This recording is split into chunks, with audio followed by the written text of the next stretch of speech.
Hi everyone, it's Kaylee here from Microsurvey. So as I'm sure some of you already know, Starnet version 13 was recently released. So with the latest release comes a new feature, which is a routine to take care of when you have conflicting descriptions or conflicting point descriptions in your data. So where you would see this come up when you were working on a Starnet project would be if you had data that had redundant shots to the same point, but there was varying point descriptions. This is a new kind of workflow for your data to ensure that all of the data is classified and adjusted appropriately. So recently I got to sit down with Bob from Hunsaker and Associates. Bob's a professional land surveyor, and we got to have a little chat about Starnet. And the reason I wanted to talk to Bob and have him for this video was because him and his colleague John were some of the first people to suggest this feature to our development team. So I just wanted to talk to him about how that feature came to be an idea and how it came to fruition in the most latest release of Starnet, version 13.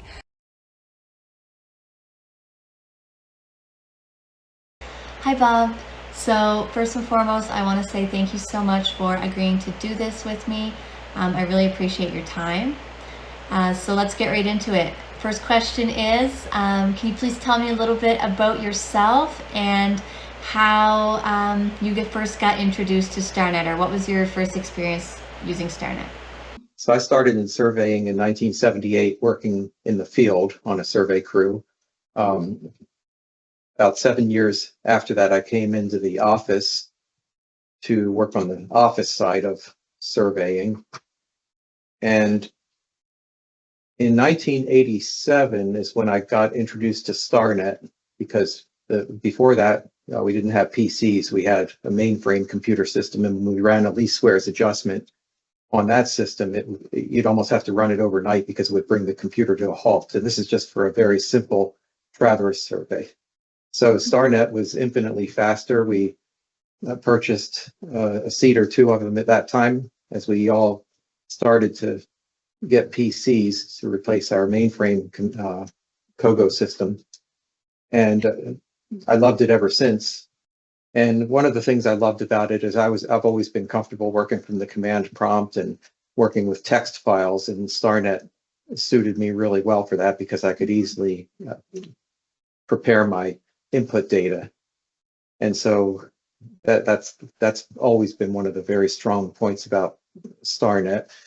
Another big turning point was when they added the ability to process GNSS vectors, because because back then we were using it only for 2-dimensional and sometimes 3-dimensional total station data. And then we would use GeoLab and TurboNet for adjusting our GNSS vectors. And then we would have to somehow put all that back together. And then to make it even better, when they added the ability to add leveling, digital leveling data. So now we throw everything in there. Awesome. That was a very interesting history. So thanks for sharing that. Would you like to tell us a little bit about your company and what kind of projects that you work on at Hunsaker and Associates? We're right in the middle of Orange County, Southern California, southeast of LA. And we're one of the biggest civil engineering firms in this area that specializes in land development. We have generally between 20 and 25 survey crews each day. So we're a little bit on the larger size. So it's been really good. We have about, I think, almost 200 employees when we count all the civil engineers and planners. We have about 40 to 50 surveyors, and then a small, not so big of an office staff. So how would Starnet typically be used on some of these projects? So when we start a project, we'll go out and do static GPS tied into core stations, we have a permanent base station on our building here. So if it's a close by job, we might tie into that as well. We start out the job with primarily that, but then we supplement and fill it in with total station data, and usually leveling data too, especially if it's a fairly flat job. Interesting. So Starnet 13, the latest release of Starnet, has a new feature which allows the user to set parameters for how to handle points with the same name but different descriptions. So you were one of the users who brought this idea forward to the development team originally. So can you tell us a little bit about how the conflicting descriptions came to be an issue for you? Yeah, so we didn't pay a whole lot of attention to it at first. I mean, we always kind of knew there was a possible conflict there, but we had a lot of our well-respected party chiefs felt like paper notes were the only way to go, and they would enter their descriptions into their data collection only because they had to, and we insisted that they do it. But they insisted on paper notes that they were going to be higher quality, easier to check and make sure, and quality control. And so we had both of these going for a while, and then so I had to think, okay, can we really depend on these electronically collected descriptions? And I thought, well, if it's going to take and randomly, well, not randomly, but for whatever algorithm, it's going to replace a description that they carefully typed in with something else that they typed in at a different point in time for exactly the same point. To me, that was a problem, a big problem, because now I can't trust it. And one of the things about Starnet is I've always been able to trust it because I can see all that data there in the ASCII files that make up the adjustment.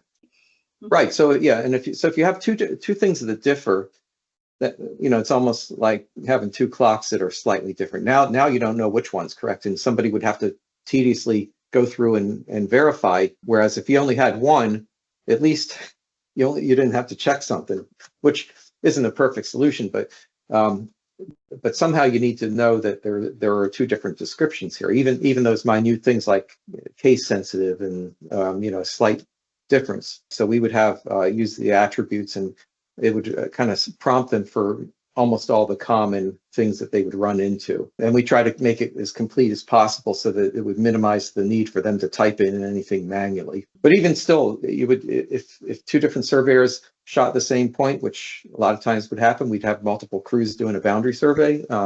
Sure enough, somebody would call it something a little different. And so I knew there was going to be a need for some kind of quality control here. So I want to keep this video somewhat brief, Bob, so I'm going to start to wrap it up. But before we go, is there any other comments or anything else you'd like to say about Starnet or the new conflicting descriptions feature? I think a year or two ago was kind of a nice turning point in the Starnet production, because it became kind of stagnant for a while, partly because it was just so good at what it did. There weren't a whole lot of improvements to make, or they almost done everything that they could be done. But just this one feature of being able to quality control the multiple versions of the monument descriptions is a big thing. It makes me feel good that the company is still developing and moving forward with making the program better, because there's always things you can add to it. And I know change can be painful.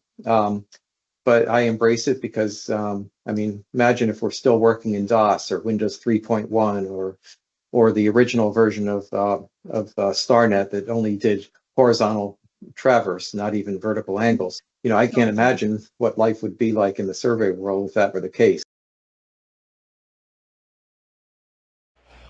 Thanks so much for your time, Bob. It was a pleasure to talk to you.